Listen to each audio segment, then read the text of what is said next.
Good afternoon, colleagues. Good afternoon, ladies and gentlemen. We are very happy to start this last book talk of the year in EPRS. We're very happy to welcome you all online today with Gabi Humbart that will moderate this book talk. This EPRS book talk, as you know, take place approximately once a month, and their purpose is always to provide the stimulus of academic research, of current academic research, to the current policy debate. A debate in which our members and their team, and this is the purpose of our meeting, have to have their share, to have their voice, and to have potentially their impact. In previous book talks, for instance, we discussed whether deglobalization is happening, yes or no, and if it does, what does it mean for the EU? We also discussed just recently how a great speech can change the course of a policy and even the paradigm for public action. Today, it's grand strategy. So does the EU has a grand strategy? Is a Versailles Declaration a kind of grand strategy for the EU? Is the revised compact that took months for the External Action Service to produce and then to revise, tick the boxes of a grand strategy? I think it's very interesting to start such a debate with a great book. Already many of you have gone through the book, at least those using our library, and with three great scholars, all of them that have the profile we like in the EPRS, so a very serious reputation in academic research, and at the same time, a solid reputation also for practitioner in the field. This is clearly the case of Professor Biscop, professor at Ghent University, teaching there, grand strategy, but also a director at the Royal Institute for International Relations at Egmont. And he's also obviously one that is very known among the strategic community as an honorary fellow of the European Security and Defense College, and also as one frequently interacting with the military and strategic establishment in the Royal Military Academy. This is also the case for Professor Heusser, a professor in Glasgow, before she was teaching at King's College, at Sciences Po Paris. I think also Assas, if I remember correctly. She's wearing, and touch the bleuet, today in the memory of those fallen in our first European civil war of the 20th century. Painful moment we will remember tomorrow. But she's also obviously very familiar and very renowned with the practitioner and the strategic community in her field, having worked with NATO, having worked with the Bundeswehr and their institute, and also with the Royal Naval or Navy Strategic Studies Center. She has written a book about European ideas, Western ideas, and practice of war that is very useful to remember when we speak about other vision of grand strategy. So Gabi Humbart, Professor Humbart, who is one of the director of the Global Governance Program in the European University Institute in Florence, is also a little bit in practice with us, working with EPRS on many issues, including the relevance of global data sets, global statistics, which is, of course, a very important element of anyone doing policy research in those days. So we cannot be better placed to have such a debate today. I would just start before leaving the floor to Gabi Humbert, that will moderate this debate, with an own question as a geographer and one teaching political geography in Paris.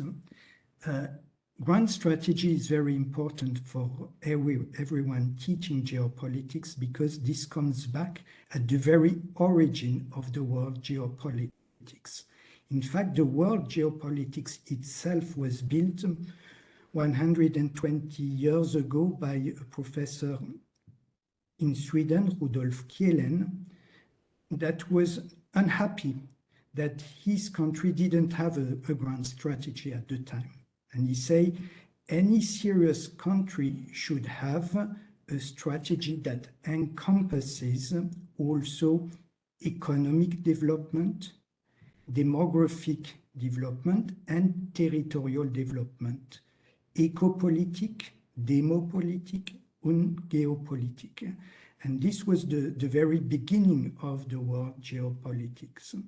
And to a certain extent, we can say, of course, that the EU, and much before we had a geopolitical commission, had, of course, a strategy, maybe not as explicit as a grand strategy, of economic development, a strategy that took care of some aspect of demographic development, especially labor, and a strategy not completely foreign to issue of territorial development on the continent. My question is, of course, is this strategy able to have really a global impact, as the definition of grand strategy by Professor Biscop said for other great power, or will we remain, and already this is not too bad, a regional power with limited sovereignty in the future? But this is just my own question. It's the credit of the person introducing to have his own question at the beginning. So I use the credit, but now, Gabi, the floor is yours for other question and the introduction of this very fascinating book and this extremely useful checklist about what a grand strategy should at least look like to be grand. Perfect. Thank you very much for the introduction. Your question is well noted. We will take that up later on. And welcome also from my side to everyone to this book talk that actually meets us in a nearly tragic time for grand strategies and for global governance. So over the past 75 years, we have experienced, with the development of the global governance system, especially around the UN institutions, the surgence of multilateralism, in a bipolar, multipolar world, nation states that came together at global governance level to establish standards and norms, to establish institutions that should rule questions and policies of global scale and of global relevance. And I assume that even before, Sven, you went into writing this book, we were at a moment, we faced a moment of decline of these institutions and of the consensus behind them, right? So we saw increasing national rivalries, we saw increasing contestation of global governance institutions, national attempts to renationalize politics, increasing attempts for protectionist instruments to rise. And in all of this, your book, while it was already published, hit the year 2022, which is clearly a Caesar for all of what we had in global governance so far, and for grand strategy. And within this moment, we indeed see that the system as we know it is jeopardized, especially by great nations and their grand, not so grand strategy that, and we will come to that in our discussion, clearly violate your principle 2 and 3. So strengthening the international order and respecting sovereignty. So against this backdrop, we meet today to discuss indeed what is really a fascinating book in between practitioners' world, academic world, and linking the two, bridging the discourses of the two, and proposing something like a checklist for us to look into, to define and conceptualize the grand strategy of great nations. Sven, if I may, as an introduction, ask that to you. Why did you write the book in the first place? What was your key idea as a gap in our discipline, in IR literature, global governance analysis, but also for the practitioners' world? Why did you write the book, and to whom did you want to speak with the book? Talk us through a bit about your production process, if you so wish. Thank you, Gabby, and thank you, first of all, to the EPRS for having me and allowing me to promote the book. Warm thank you also to you, Beatrice, for accepting to be the discussion, because I would actually consider you to be the much more accomplished scholar of strategy than myself, so I really appreciate it. I mean, one very basic reason why I wrote the book is to keep myself occupied during the first lockdown in 2020, because that's when I wrote it, basically. I think for about a month, I was just busy finishing what I was doing. And then that was sort of done. And then it was just around Easter by coincidence. And yeah, I had a day or two when I was thinking, ouch, yeah, so what am I going to do now?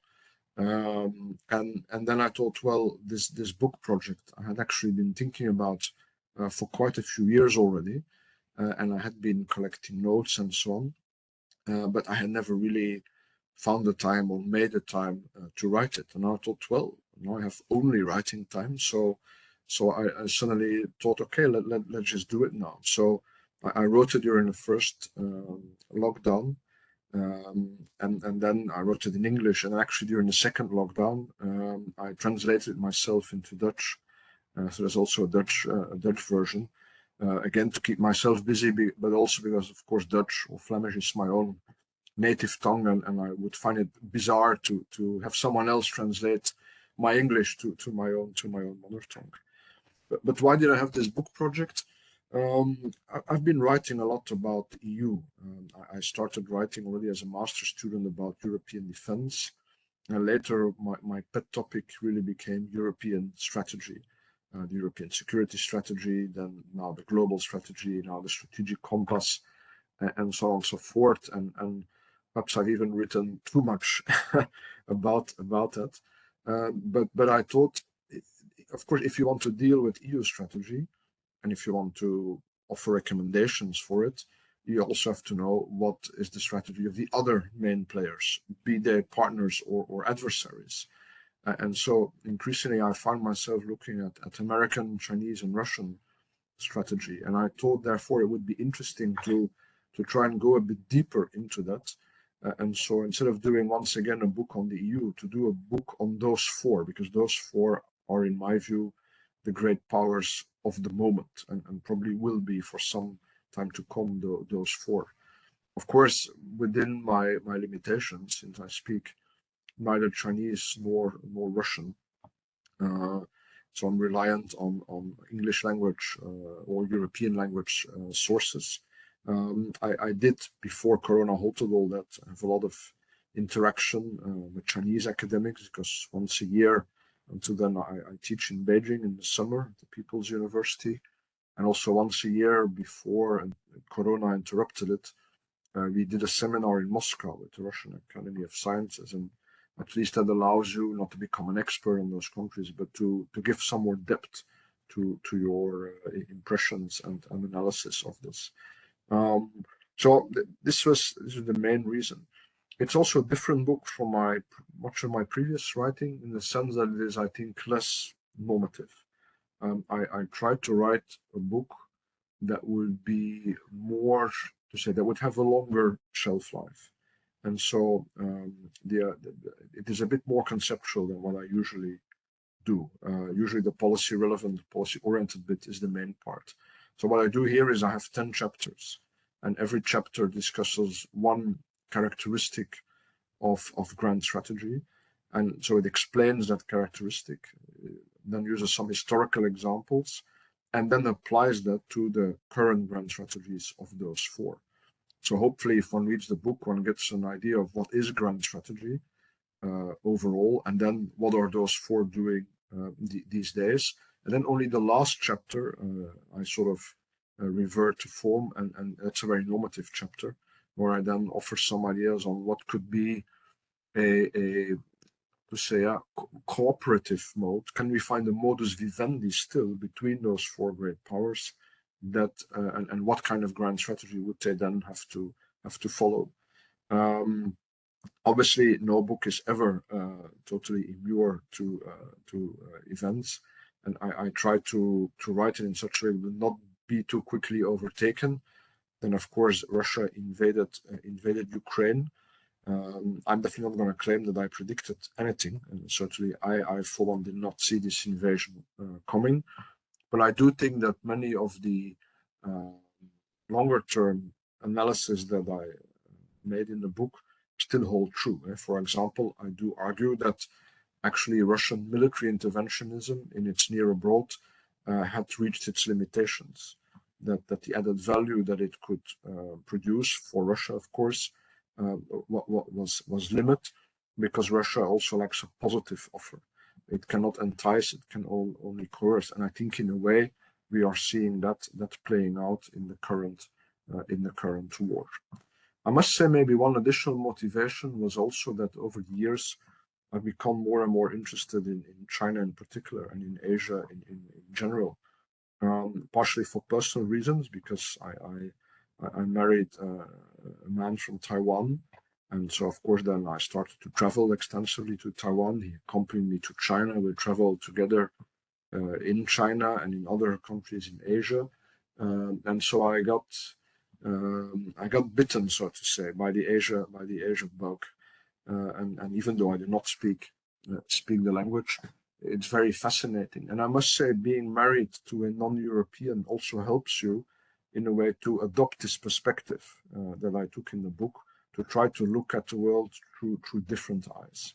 And you realize when discussing, even though my husband is not an academic, he is in a totally different field, but discussing current events with him, you realize that a lot of the assumptions or the perceptions that we take for granted are not so obvious to somebody who was not born and raised here, and it really helps you. That, and of course he does speak Chinese and also Japanese actually, and since he knows what I'm working on, he often alerts me to news that perhaps there hasn't reached the news here yet, or not in that way. Though of course I did not just marry him because I needed a research assistant, but it does come in handy. So that was an additional reason to write it. Maybe what to revert to link it to current events, because I mean I also use the book to teach my course at Ghent University. And actually, because today I'm not in Brussels or Ghent, I'm sitting in a hotel room in Rome, because I also teach my course on strategy at Lewis, a private university in Rome. And so as I teach, I constantly update the book, of course, and in my lecture notes are constantly being updated. So the question is always, what does this mean for today? But I do think that a lot of that grit really is applicable to what we do today. And maybe just to name two examples. One of my arguments is that strategy ought to be a rational process. One ought to be careful that even when one is very emotionally involved, as we are all, I think, with this war, that in the end, emotions should never trump a rational calculus of costs and benefits. And there is a risk, I think, that sometimes we dare not discuss certain issues, let alone make decisions about them, because we fear that we might be seen as not being sufficiently supportive of Ukraine. And that is risky from a strategic point of view. You could argue that the decision to offer candidate status to Ukraine was an example of that. And some say it's a very courageous offer, but you can also see that differently. Basically, we're saying to Ukraine, here's an offer of membership. It enters into force if and when you win this war, which we are not going to enter.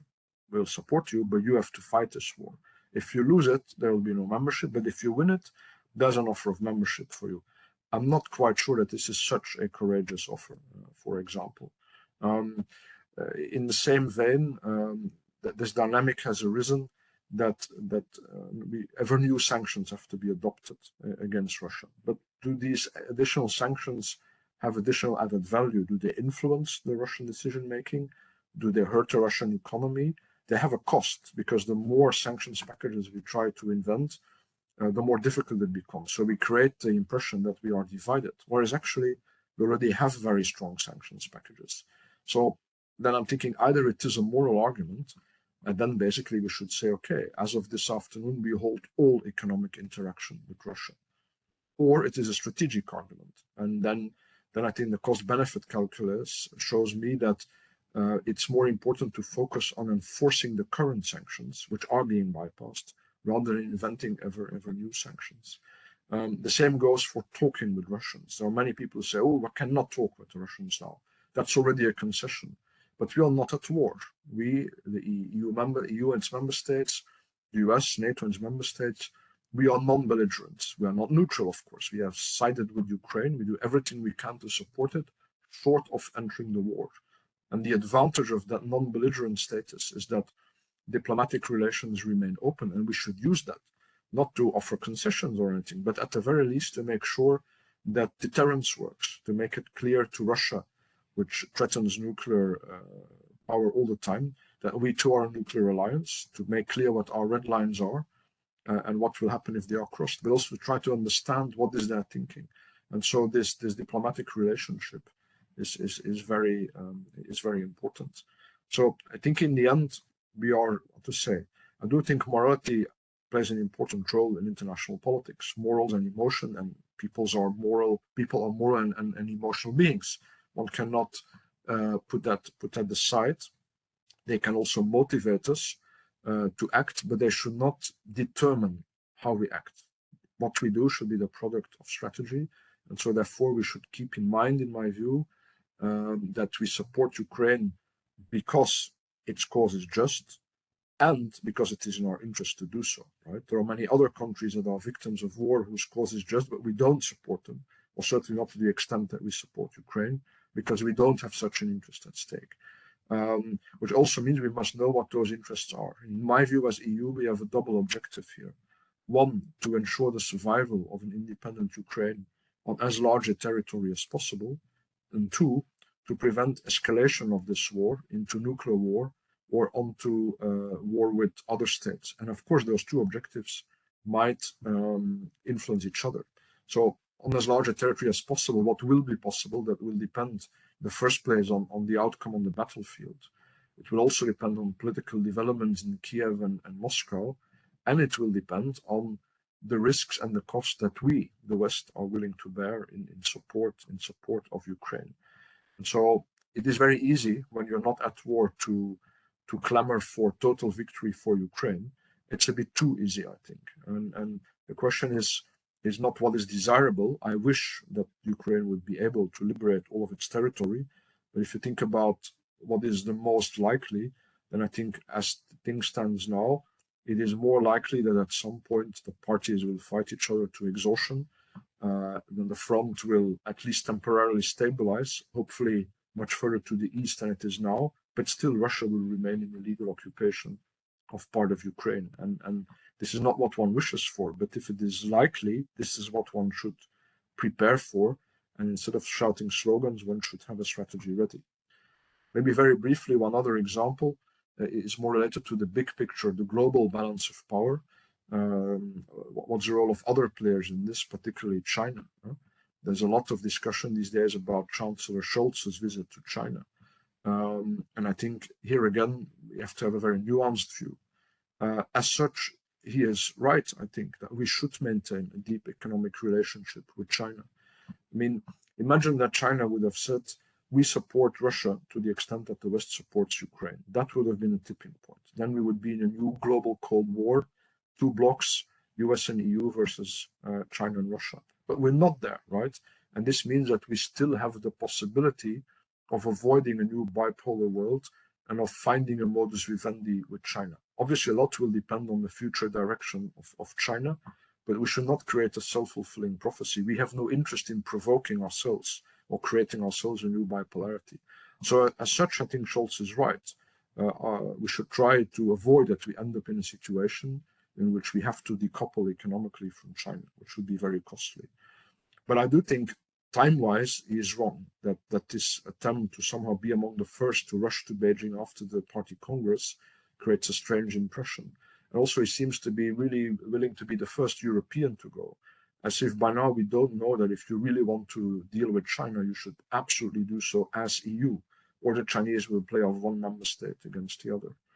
And finally, at the same time, agreeing to sell a share of the port of Hamburg to a Chinese company also is a mistake, because we should also know by now that if you want to maintain a deep economic relationship with China and with others, if we want to maintain our open economy, which is absolutely in our interest, there are preconditions. You have to build in safeguards. You have to decide which are the sectors in which you want to maintain your own control. And you don't sell them, not to China, not to Russia, but even not to the Americans. You want to keep them under European control. And for sure, critical infrastructure such as ports are part of that. So what I hope here again is that we will have, we in the EU, I mean, not just us here today, a nuanced debate. We should not get into an atmosphere of which you're either a panda hugger or a dragon slayer. We should not fall into this Cold War trap. We should be able, as Europeans, I think, to have our own nuanced strategy based on our interests. And that, I suppose, in a way, starts with having a clear idea of what strategy is and what the concepts are that we use. And hopefully my book can contribute a little bit to that. Thank you. Exactly. And there, let me thank you very much for this, talking us through the motivation and the also process of empirical selection of cases. But indeed, we are, as you said, in a moment where obviously we all need to calm down, cool down a bit, and bring really conceptual reflections and a matrix into the discussion. And for doing that, can you talk us through a bit about your key conceptual terms? So how do you define great power? Because you have a selection of cases while not having others in, like India, like Japan, for example. So first, the definition of great power. Second, the definition of a grand strategy. What exactly is it that you mean by that? And we could actually, interestingly, but that's potentially for the discussion between Beatrix and you, go through your 10 terms to understand where the sanctions fit in for a European grand strategy, where the membership promise comes in, and potentially also where behavior like the German Chancellor currently comes in. So, but for the first round now, talk us through the definitions. What is a great power and what is grand strategy? Yeah.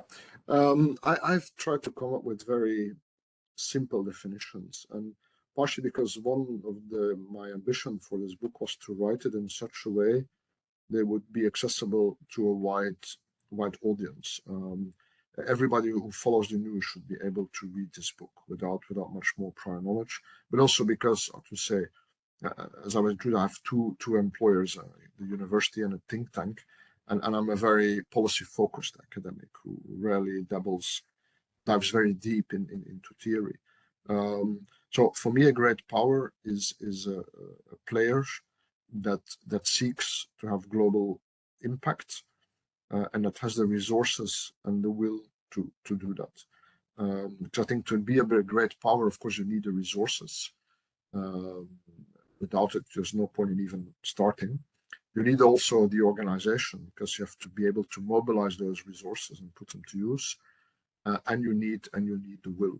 And I think today that there's only 4 players that fit those criteria. I think everybody will agree, the US and China, unquestionably. Russia still is, of course, the weakest of those 4, except in nuclear terms. It's still a Together with the US, they are the two major nuclear powers. But in economic terms, it lags far behind the others. And even we've seen now in conventional military terms, they're not as powerful as we thought. But the difference between those four and the next potential candidates is much bigger than the differences among them. Of course, it's not written in stone, so it can change. I mean, hypothetically, Russia could drop out of the category if they suffer a really heavy defeat. Others might join in. People always ask me about India, but it seems to me that India may have the resources, but for now it doesn't have the organization capacity to mobilize those resources for a grand strategy. But to me, it also doesn't seem to have that ambition to have global reach. It seems to be really a regional power, which is very much focused, not exclusively, but very much on its dispute with Pakistan. For me, the one that could most easily, so to say, become again a great power is Japan, because they have the resources, they have the organization, but for the moment they do not have the will, they do not have the ambition. But it is, if you think about in population numbers, in GDP, it is a giant player also. But I don't see many other candidates who could easily become a global player. What is a grand strategy then? For me, the core of a grand strategy is somehow to ask yourself, who am I? Which part do I see myself playing on the global stage? And if you know your part, then you can say, what are then my objectives, my big objectives in playing this part, and how will I go about achieving them? Do I see myself mostly as an independent player, or is my main part actually to be the number one ally of another bigger player than myself? Do I see myself more as a bridge builder, as a mediator, or do I see myself as a leader, or even as someone who tries not just to lead, but to conquer? Do I see myself as a more passive player without a great proactive agenda, or do I have a big outgoing plan for the world? I think this sort of role conception, to use an academic term, is the core of it. And if you know which role you're playing, then you can say, okay, for the next 5 to 10 years, what are my objectives that I want to achieve in this role? And how do I go about this? Which kinds of instruments will I use? And then that tells you a bit about the resources that you need. The ultimate objective of grand strategy is always, quite simply, survival. It's to not just survival in sort of physical terms of people and territory, but of the way of life that one has chosen. And for me, I think the essence of the European way of life is the combination of democracy with capitalism and with the welfare state, with social security. And it is what sets us apart also from other players. I mean, not that setting us apart is necessarily an objective in its own right, but I do think it is a distinctive way of life that we have created. And that to defend, to safeguard your own way of life is the ultimate purpose, which also means in a way that the ultimate purpose, for me at least, is not to change someone else's way of life. Even though other states may coerce their people into adopting a way of life that perhaps they don't want to, but I don't think the number one purpose of our grand strategy is to change someone else's way of life. It's also very questionable whether we can actually achieve that, even though it might be desirable, but it's probably not feasible. But this is perhaps something that can be discussed later if you want. Thank you very much. Before, Beatrix, I come to you, just one last question. And please keep in mind to also allude to what you just now said with not changing the others' ways of life. So number one, is there something in the EU policy portfolio that resembles a grand strategy, or elements, one of your 10 elements of the grand strategy? And what about conditionality? So where do these two come into your definition of grand strategy? Can the EU have a grand strategy with conditionality in place? Or where is this norm, the normative power of EU? Where does this relate to a grand strategy of the European Union? There's a lot in there. I mean, there are people who argue that the EU cannot have a grand strategy because it's not a state. But it is a union of states, and it is more than an international organization because it's a supranational union of states. It's not entirely supranational, but partially. So I do think we can have a grand strategy. And I do think we have one. I'd say that the EU global strategy from 2016 operates at that level. And it does make important choices. It identifies our vital interest. That was the first time, actually, we explicitly did that.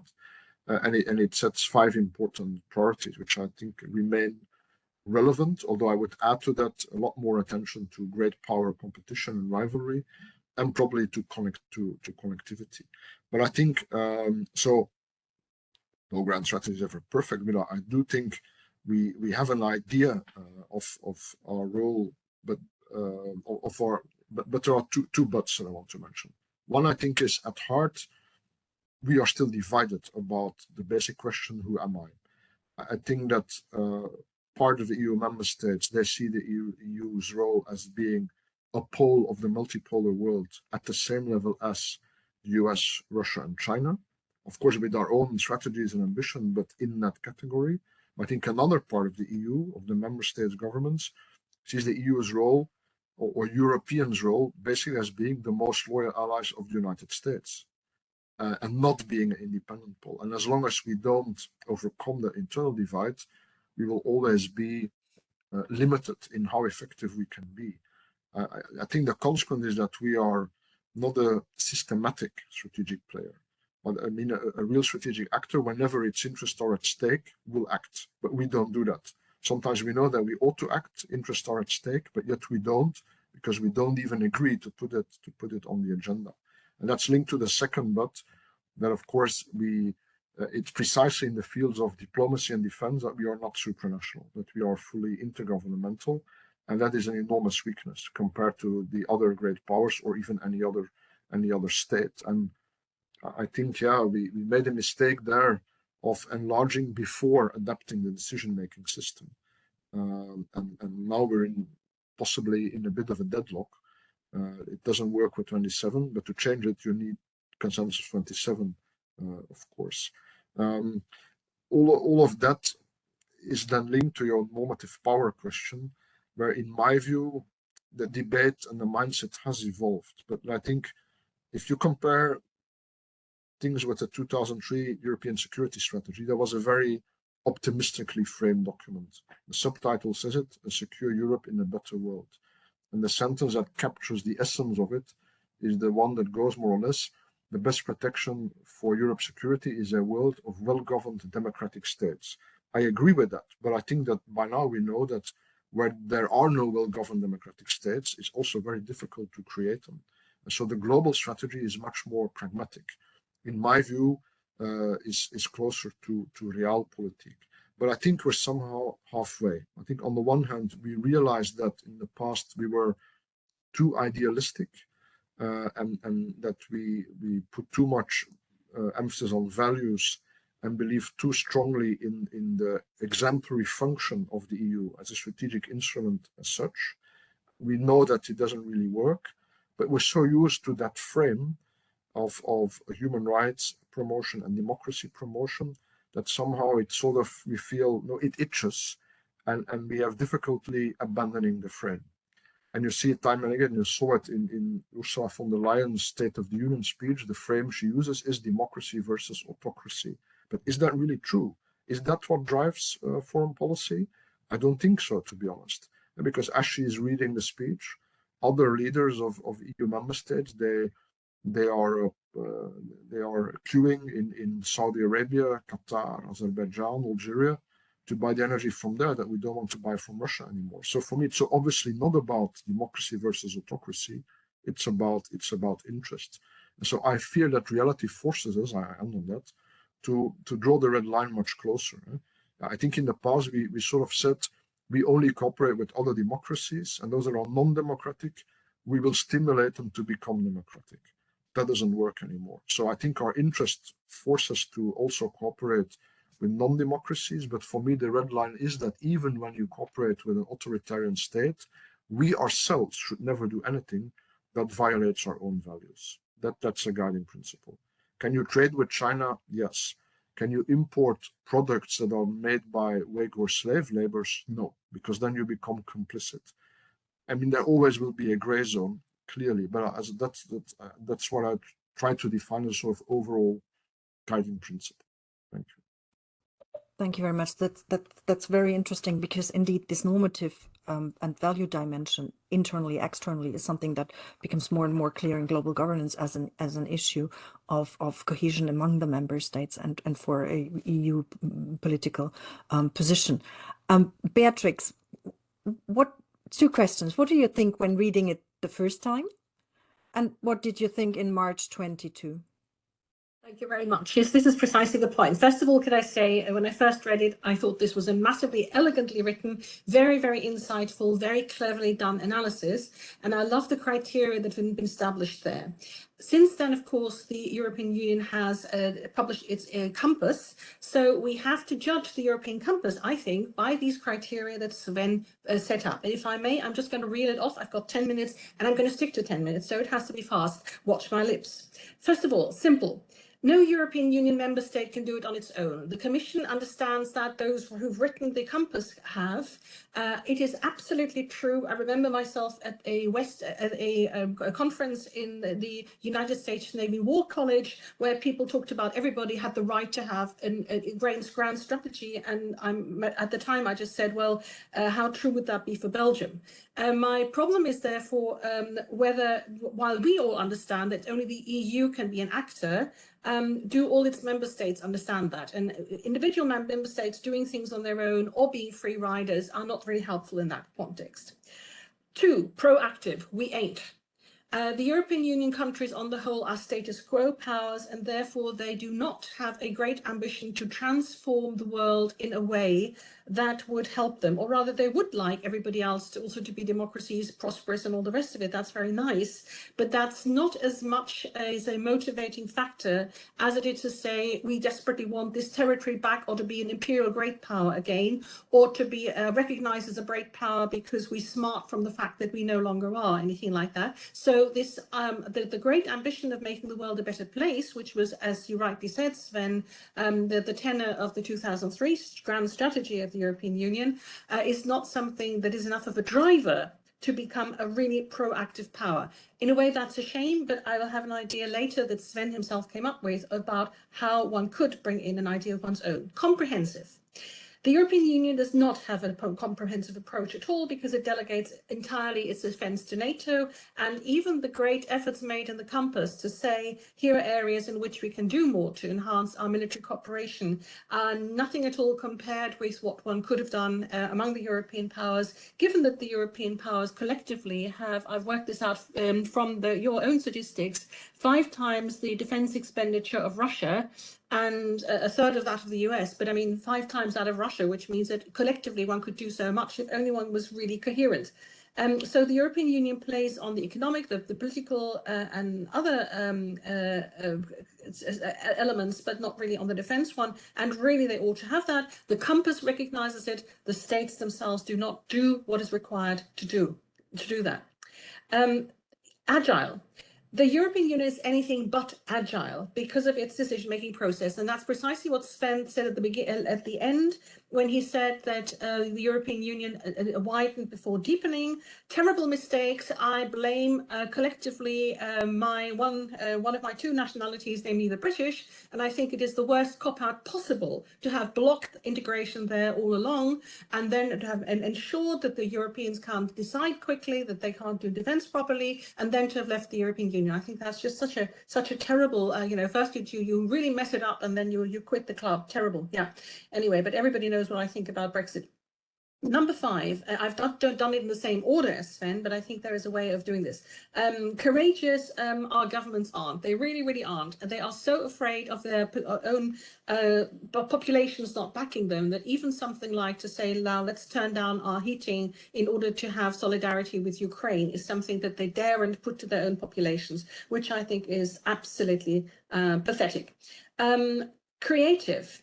Now, Sven lists partnerships, the emphasis on connectivity, that's also very strongly emphasized in the compass, all the wonderful things there are, but I see a vacuum at an ideational level where I think one could gather support outside the EU for the EU acquis and its ordering principles. And I think there is something to be done there in a much more active way and proactive way by saying we have actually got things that you also would benefit greatly from sharing. I think our self-restraint in that respect and the whole narrative of saying, of always now pointing to the faults of Europe in the 19th century and the early 20th century, rather than saying the human rights acquis that we have given the world and how incredibly important it is for every single human being that human rights acquis that is fed primarily out of centuries of horrible trial and error and final learning on the European side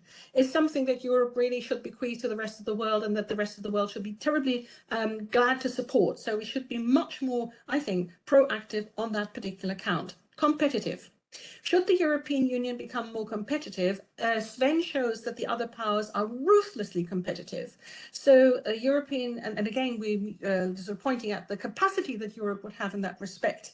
That in itself is, however, counterbalanced by one thing that we do seem to have ahead of the United States, our great ally, and the other two great powers or not great powers, leaving that debate aside, China and Russia, which is that in all our competitiveness, we tend to be much more law-abiding than the others. And that is something, this is the famous fighting with one hand tied behind our backs, but at the same time, only that, and only if we do that, do we have the credibility, do we have the ability to stand up to others and say, no, we're not being hypocritical. Unlike the US, we're not saying that we're upholding the rules-based international order and then not doing it when it suits ourselves. This is a bit where we're really caught in a quandary, because our competitiveness is at the same time offset by our sense of fair play and the level playing field. I know that this is a British line from the Brexit negotiations, but we are much more concerned to uphold these rules than anybody else is, and that at the same time weakens us, but it should make our appeal greater to others. Allies, you can't choose your allies. A lovely story there. We have an interesting situation, of course. It has been pointed out that the compass has discreetly insinuated the notion that we don't just have China as a competitor and Russia as in a very adversarial state at the moment, but that we also have problems with some of our closest neighbors, and that that Turkey, that we see it both as a partner, we try to keep as a partner, is at the same time a real menace in the East. I find that very interesting, of course, because Turkey is a full member state of NATO, and that has given us enormous trouble over the past years to try to reconcile those things. At the same time, you know, every time we have our ally, our big ally, our military ally on the other side of the Atlantic, with a presidency that is distinctly not playing by the rules, that is ferociously nationalist, we have a real problem. You know, it works quite well when we have an Obama or a Biden, but when we have others, we've always run into deep trouble. Dirty. The need to play dirty. This is, you know, obviously we now have a series of European leaders having to shake the bloody hand of Mohammed bin Salman in order to get Saudi Arabian oil, in order to be able to offset that against Russian oil, in order to be able to cut down imports from Russia. You know, that this is precisely what Sven was saying. We have this problem that we have to balance our ethical concerns and all the overall interests, and at the bottom line has to be Machiavellian in the sense that we have to say the most important ethical interest has to be served to some extent by compromising on lower levels of ethics, which is precisely where emotion is incredibly dangerous, because yes, one can become very emotional, as I do, over a single political prisoner, when at the same time getting that state with that political prisoner to sign up to a very large global scheme that will reduce the effects of global warming on millions and millions is something that has to be offset. And we all have this tendency to go with the one fate, the one tragedy, rather than statistics of millions, as Stalin put it, which is just statistics. Finally, the last thing, the question of rational, and this is the bit I really want to home in on, because Sven put forward this argument very sanely that we have to do this rational weighing. But one of the things that is very much lacking, as he points out when he discusses the rational part of his book, which is the inability, the stupidity of Europeans who have simply forgotten the difference between patriotism being a good thing and nationalism being a bad thing. Patriotism being the willingness to do something for your community, to make sacrifices to your community, which is not idiotically running into machine gun fire because you've been told to in World War I, but it means making sacrifices in order to make sure that people in your own community have a minimum standard of living, have social security, have education, and all this sort of thing. And patriotism, this idea that you want to stand up for your community, should be something that is finally shared in the European Union, but we've been so desperately rational in the whole European Union integration process that we've not taken into account that there are so many people out there who whose little emotional hearts are much more moved by watching Downton Abbey or the funeral of Queen Elizabeth than they are about the values and the acquis and the amazing things that the European Union has produced, although the fact that it's won the Nobel Prize for Peace. And the point is that without European patriotism, without an idea of saying we actually identify with these incredible values that we've produced in terrible times of trial and error, in hundreds of years of internecine fighting, we have learned these, we have found these lessons, we've learned these lessons through terrible bloodshed, through terrible sacrifices, but they have to be protected and they have to be defended now. If we don't get some European Union patriotism, this whole project is still going to be just skin and bones. So last point, international rules-based order, it's strongly recognized by the compass. It's something that we really have to build on, but we're constantly torn apart by this dichotomy between whether we want to defend human rights or whether we want to defend the international rules-based order, and whether we're happy enough with anybody to cooperate with anybody who is happy enough to uphold the rules-based international order, even if at home they violate human rights. So we have so many moral quandaries there, and to sum up the acquis also of the compass, I think the strategic compass has identified all the shortcomings of the European Union, bar the lack of this European Union patriotism that Sven has identified, and it has addressed its shortcomings, but are concerned that the fact that the European compass has addressed them doesn't mean that the governments are actually going to pick up these messages and take this forward and remedy the shortcomings. And again, on my last point, let me just reiterate this point because it's in Sven's book and I think it is so important. This idea that the Germans came up with, Habermas, etc., that Verfassungspatriotismus, the idea of just having a loyalty to a constitution, tends not to be enough. And there is a lot of sonne lumière that one can legitimately do around the acquis of the European Union in order to attract people to it and in order to make it more something that the masses can identify with, even those who are, as I said, much more fans of Downton Abbey than of reading the Constitution of the European Union. Thank you very much. Wonderful. Thank you very much, Beatrice, for talking us through the current state and in a vivid and a way that indeed relates to the real everyday life of the European Union. Sven, before I give it back to you to pick up on what Beatrice said, what seemed to me shine through all of the different categories you went through and contrasting that with the European realities is indeed human rights, democracy, internal, external. And speaking then also to the issue of cohesion within the EU and multi-level identity, because patriotism, as you defined it, is rather European, so multi-level, supranational, while patriotism potentially of citizens is more closer to national or local entities. So how can a European grand strategy that deviates from the past principle of conditionality on the current basis of internal missing cohesion thrive and be realistically implemented by the EU at global governance level? This is basically an impossible question that I bring back to you, Sven. But I think we circle around this question of human rights, democracy, our past, our tradition. We come from war, we never want it again. But how do we bring that into the modern realities of global governance 2022? I'll leave that one to Sven. For that excellent analysis of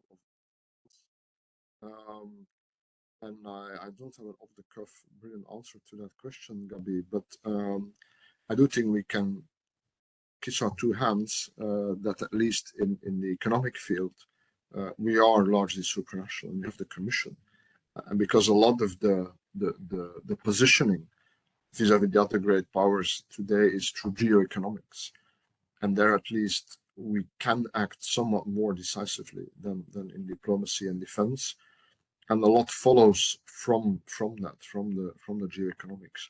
Although I think there's also a tendency there to overload the agenda. For example, I think the Global Gateway, our response to the Belt and Road Initiative, is massively important. But if you overload it with political conditionalities, I fear it will not work. And it's the same dilemma. It's the same dilemma again. I've noticed this when I've spoken in the Parliament, actually, in the Foreign Affairs Committee, that for quite a few of our MEPs, the purpose of EU foreign policy seems to be to promote human rights outside Europe. And I would say no, the purpose of European foreign policy is to safeguard European interests, which can indeed coincide with promoting human rights elsewhere, but not necessarily. And it can sometimes clash with that objective. And then in my view, interest should always prevail, while not crossing that red line of not violating your own values at the very least. Maybe 2 points picking up on what you said, Beatrice.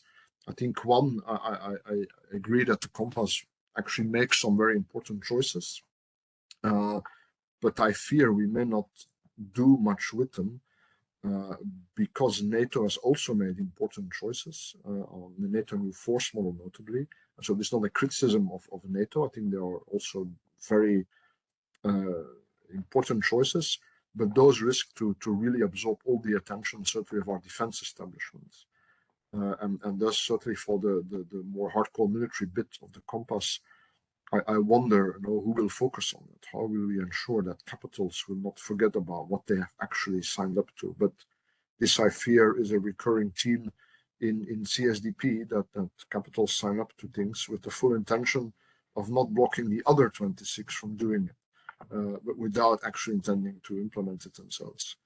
The other point that I found very interesting, Beatrice, when you talked about the lack of drive and the lack of a clear enough ambition that can mobilize. And yeah, I can only agree. I think that actually applies both domestically and in foreign policy.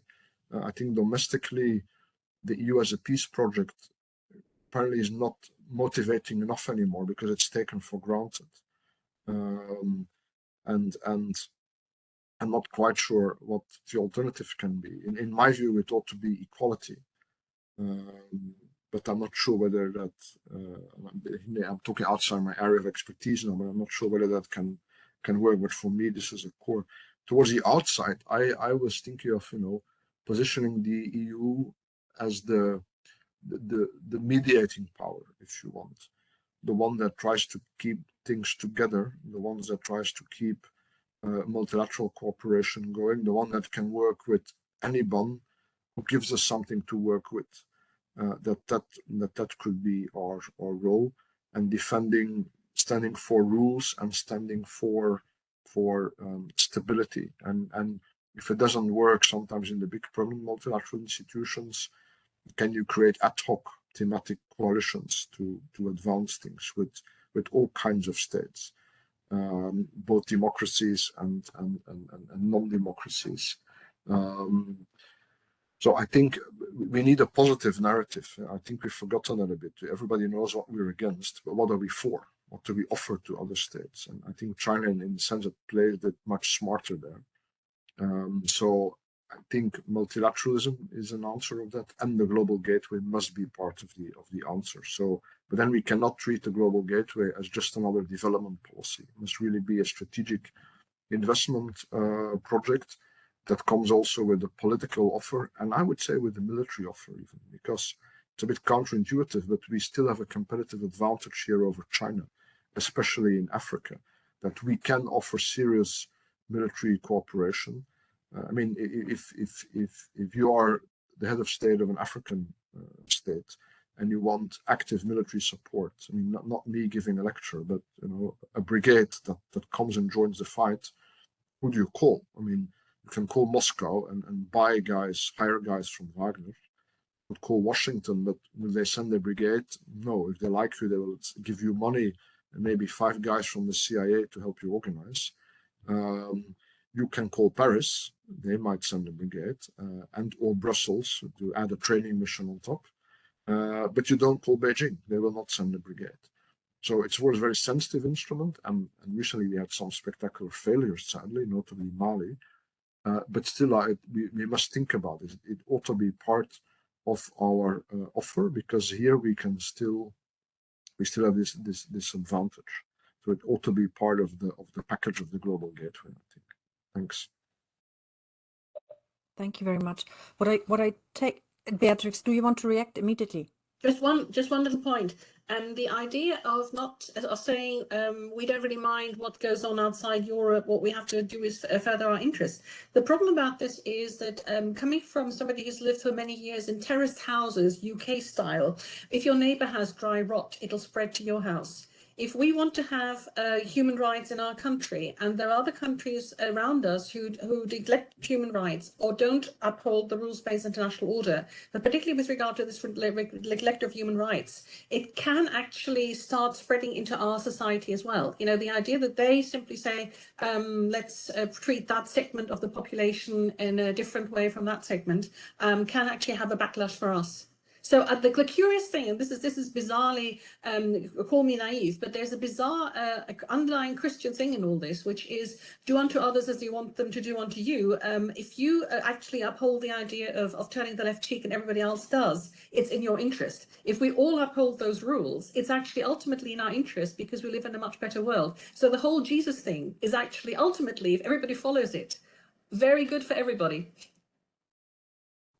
Beatrix, to take actually exactly parts of what I was wondering already into your answer. So what I gathered so far is that actually we are in a situation where we are one step away, or both feet in, a dual change globally, and for the EU, a situation of dual change. So the one is global governance seems to be in need to be more functionally liquid, modulated, fragmented in a way, so ad hoc, Sven, as you said it, to be able to adapt to different needs of layers of human rights democracy, although I have exactly the same reflection on that as you, Beatrix. This is the one part, so global governance changes dramatically currently.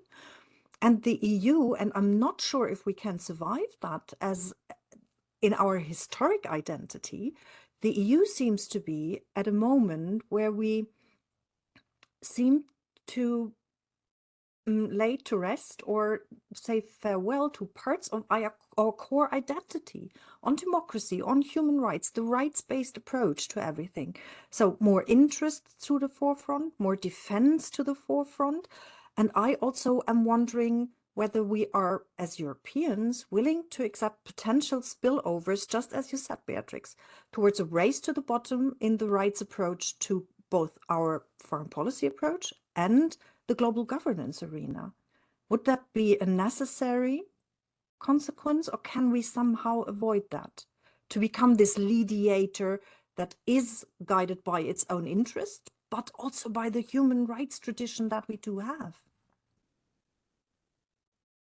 Can I preempt with just one sentence? Our message should be, our interests are your interests. The human rights we defend, the rules-based international order we defend, is everybody else's interest as well, except for rogue states and except for revisionists who are playing on wanting to go back to the 19th century. How do we reconcile that with the differentiation in terms of political systems, democracies, autocracies, the others in the global governance arena? One for you. Oh, sorry. I think part of the issue is that we often take relations among EU member states as a model for dealing with other non-EU member states.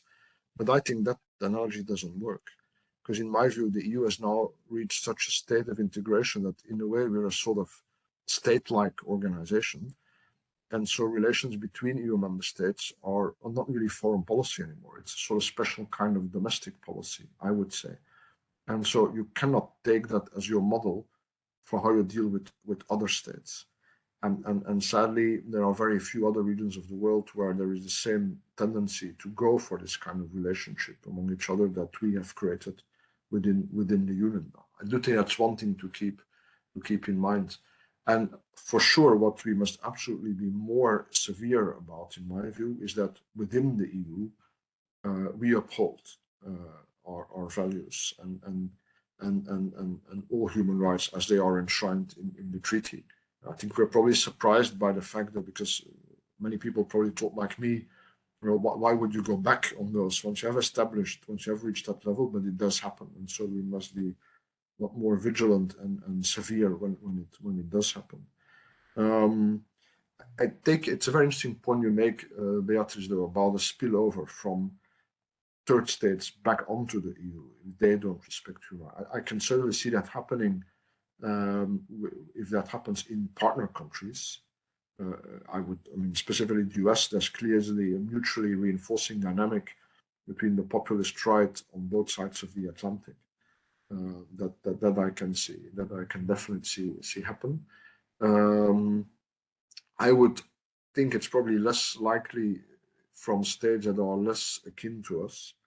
What I want to say also is that I would still make a distinction between the rules-based order understood as rules for relations between states and the international human rights regime, which applies to how states behave within them.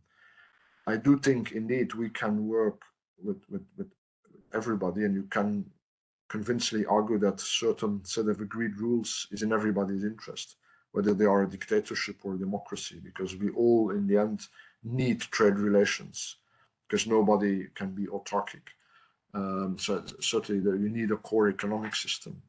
And even China, I think, at least for now, still needs stability for their grand strategy, which is more political economic than political military so far. But I think it is very hard to, I think we have very little leverage to change other countries' domestic policies.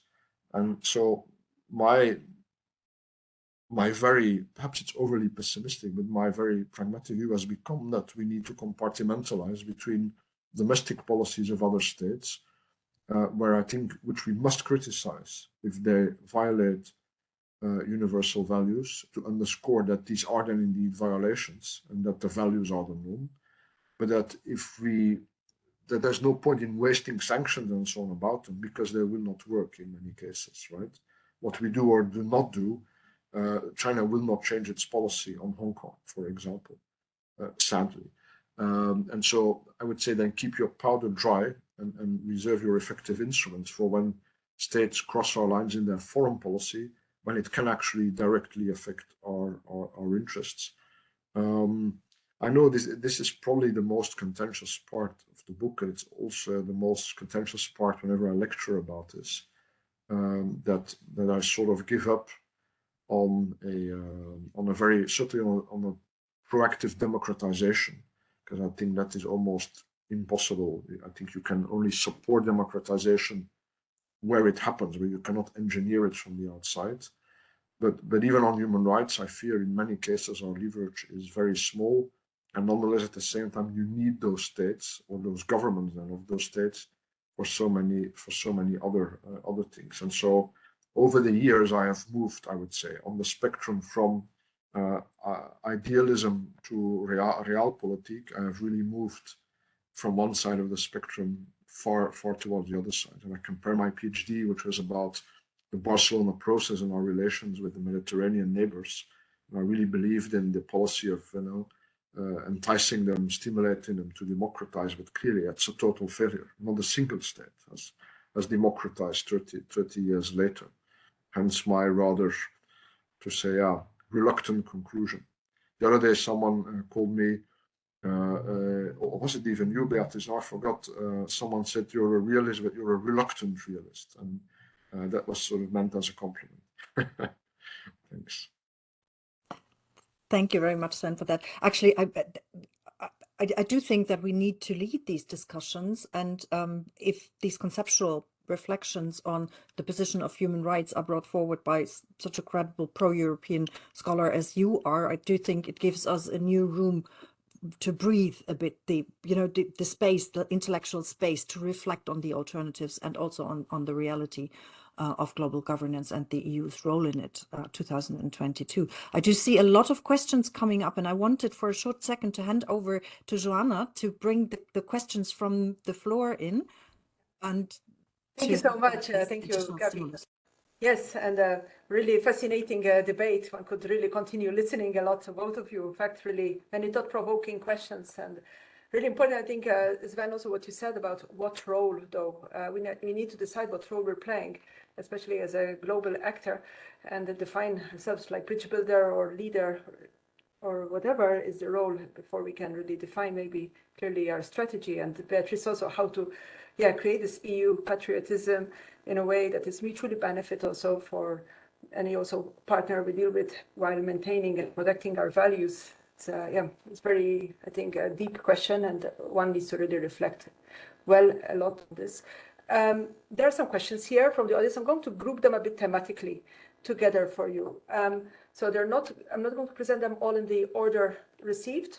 So more on democracy and values on interest first. I have two questions. One is from Miguel to both of you. You make a distinction between interests and values, as if interests were objective goals we have that we can identify descriptively, and values maybe being some sort of more normative ideals.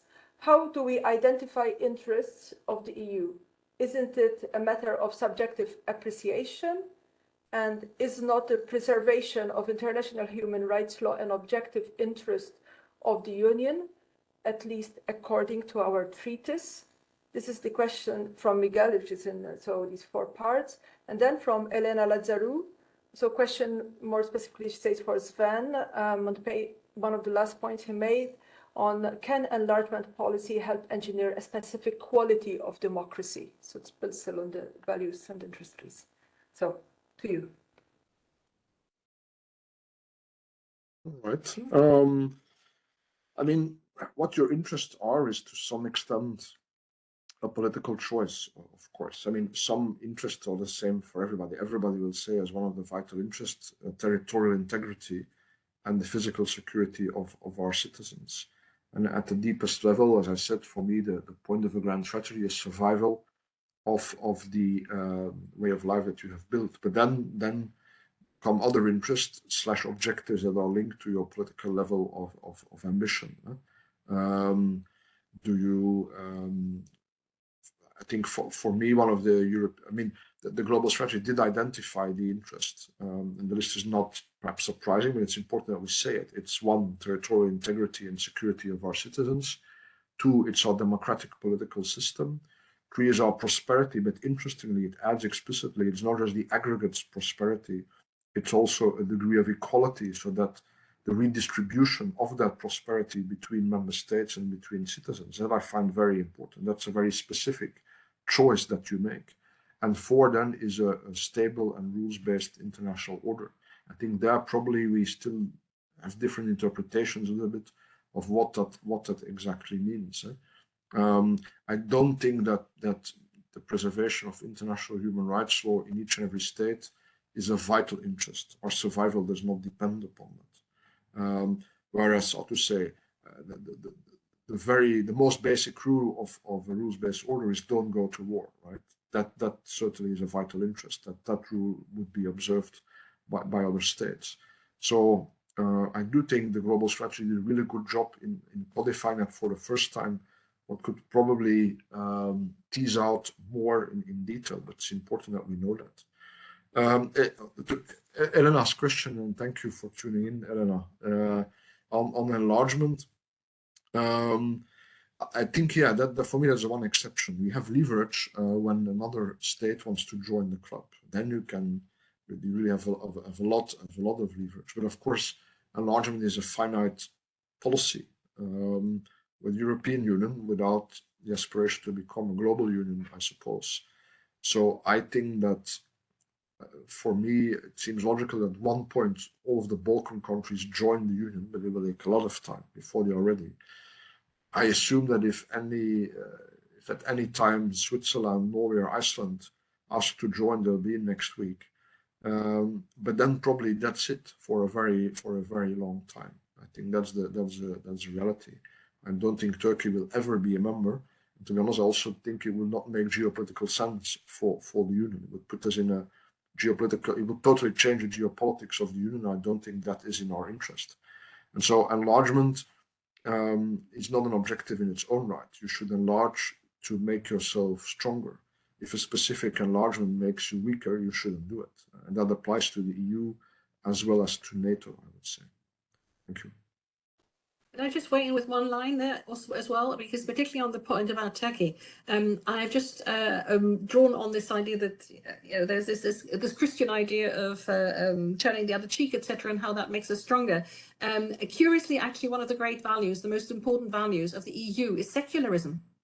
And when people say, when Sven just said Turkey won't be in there for the foreseeable future, never say never, but really foreseeable future, it's because it's not secular. We had a huge debate over this over decades and decades. However much we are steeped in all the symbolism of Christianity and lots of key ideas of Christianity, and we see the flag of the European Union, which has got the 12 stars, which are a Marian symbolism of Mary, the mother of Jesus, we are actually highly secular. We are tolerant. We are secular. We are not saying we do this because God says. We are doing this because we have agreed that it's a common value, and we do it for that reason. And again, this point about enlargement, if somebody has the same values and is very close to us from that point of view, and there is a geographic proximity, then enlargement makes sense, but not for countries that actually don't agree with the values that we have and actually say that they want to discriminate against parts of the population for X, Y, and another reason. Thank you. Thank you so much. I have 3 questions now, which are more touching on the area of defense policy per se. So I'll group them together. If you miss out on something, just tell me. I can then come back to remind you about them. So first is also from Elena Lazaru. Can we have grand strategy that is implementable without some further implementation of defense provisions of Title 5 of the Treaty on European Union, Article 42 especially? Then, to both of you, from Tomé Ribeiro, do you think reparations and returning artifacts to the original countries would be an effective way to negate the rift between the West and the rest, which is currently feeding risk of a new Cold War? Is there a risk even of a new Cold War, or what is your view? And then from Sophie van der Weg, how to deal with powers who show their teeth, in inverted commas, by military maneuvers, please. Thank you. Can I do an answer on the returns only? The damage thing, I think, is being taken care of right now at Sharm el-Sheikh with the loss and damage negotiations.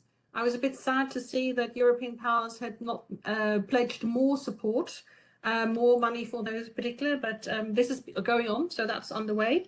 Returning artifacts, emphatically no. I'll tell you why. There was a fantastic visit by Anwar Sadat to Berlin, where he paid his respects to Nefertiti, Nofretete, the most beautiful sculpture in the whole world. Egyptian sculpture in Berlin. He went there, put down a rose in front of the sculpture and said, "This is to our most wonderful ambassador in the world, Egypt's most wonderful ambassador in the world. If we return artifacts, why do you think anybody would ever want to go to those countries from where the artifacts hail, take an interest in those countries if they don't see them in museums of other countries?" The whole point, you know, every single person who goes into the National Gallery in Washington and sees European paintings will suddenly realize that there's a continent out there that has produced some immensely splendid things. If they don't do that, they will forget about us. In the same way, why does anybody in Europe ever take an interest in countries like Egypt or China or anything else? Because of the wonderful things they've seen in museums. Do not return the artifacts. Keep people interested in other cultures. Keep people respectful and admiring of other cultures by keeping those artifacts in each other's museums across country boundaries. End of rant. I fully agree, Beatrice. I mean, that was actually sort of my intuitive point of view, but now I've lacked good arguments for it. But here is one. I mean, the other argument I would have is it's a never-ending story then. I mean, I remember the first time I went to the Musée des Beaux-Arts in Lille. It's a very beautiful museum. It's full of paintings that came from Belgium, all of which was stolen when Belgium was, then the Austrian Netherlands, was conquered by the French revolutionary armies. You know? Strictly speaking, we ought to ask them back. But I propose that we leave them where they are for the moment. But I do think what is important there is that reparations, there are other ways of doing reparations. It's not my area of expertise, but a good friend works in this area said, for example, you can create a fund and award scholarships so that people, you know, as a former colonial power, you set up a fund, you award scholarships so that you help create a highly educated number of people there. Scholarship not necessarily to come and study, you know, I mean, Belgium should not just give scholarships to Congolese to go study in Belgium, of course, but anywhere where they want. But that's a sort of thing that directly benefits people, and also where there is little risk of what you do being siphoned off by someone in power who's not so fair and honest. So that's one thing. On Elena's other question on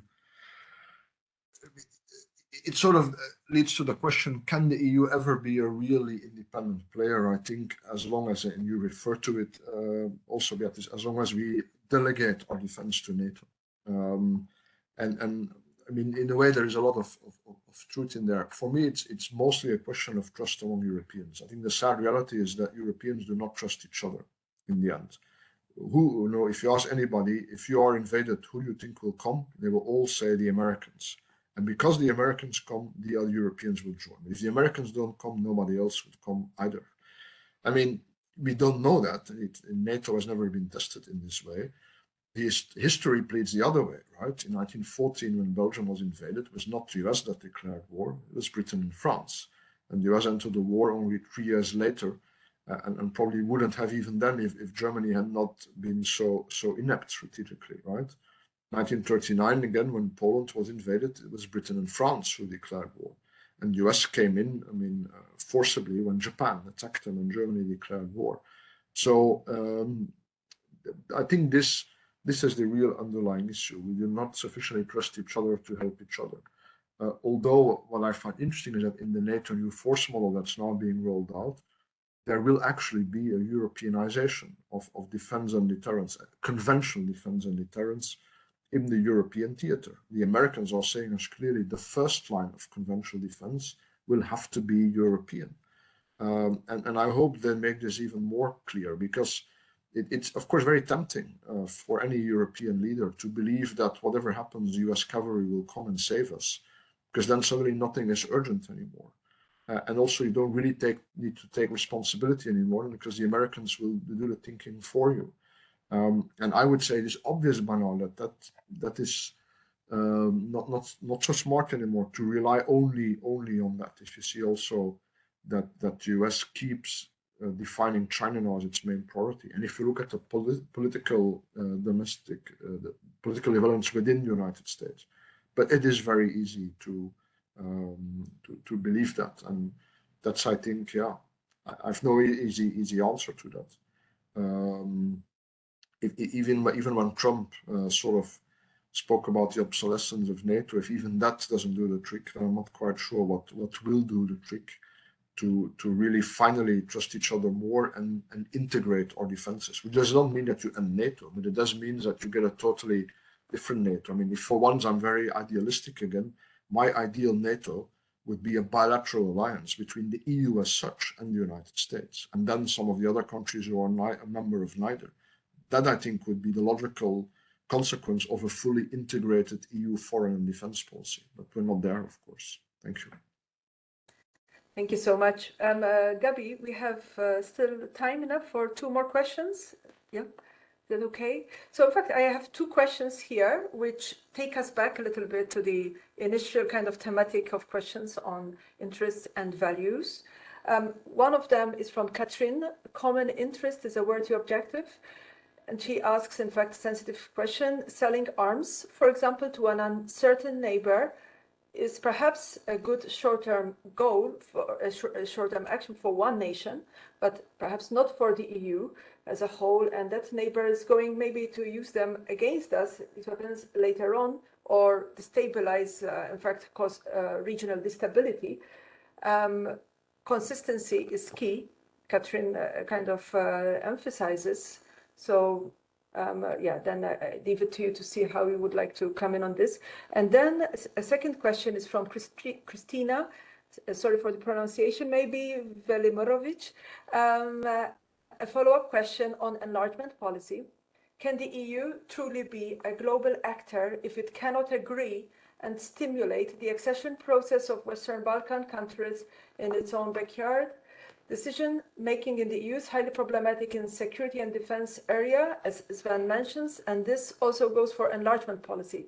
So the question here is, does the EU need to reform to qualified majority voting first in order to pursue further its goals and interests? So, please.